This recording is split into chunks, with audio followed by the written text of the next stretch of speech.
गणनायकाय गणाध्यक्षाय धीमहि गुणशरीराय गुणमण्डिताय गुणेशानाय धीमहि गुणातीताय गुणाधीशाय गुणप्रविष्टाय धीमहि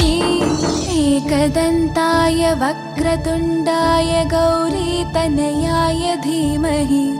गजेशानाय भालचन्द्राय श्रीगणेशाय धीमहि एकदन्ताय वक्रतुण्डाय गौरीतनयाय धीमहि गजेशानाय भालचन्द्राय श्रीगणेशाय धीमहि।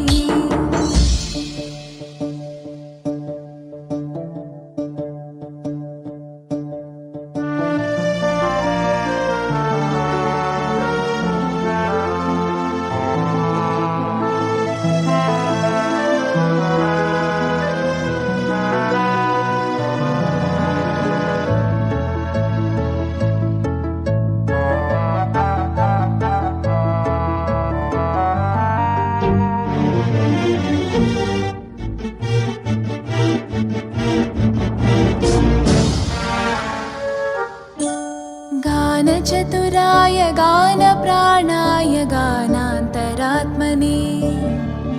गानोत्सुकाय गानमत्ताय गानोत्सुकमनसे गुरुपूजिताय गुरुदैवताय गुरुकुलस्थायिने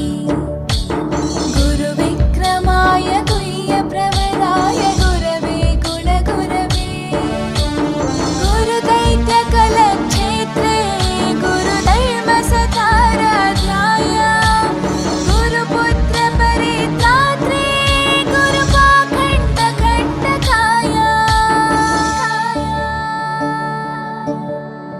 गीतसाराय गीततत्त्वाय गीतगोत्राय धीमहि गूढगुल्फाय गन्धमत्ताय गोजयप्रदाय धीमहि गुणातीताय गुणाधीशाय गुणप्रविष्टाय धीमहि एकदन्ताय वक्रतुण्डाय गौरीतनयाय धीमहि गजेशानाय भालचन्द्राय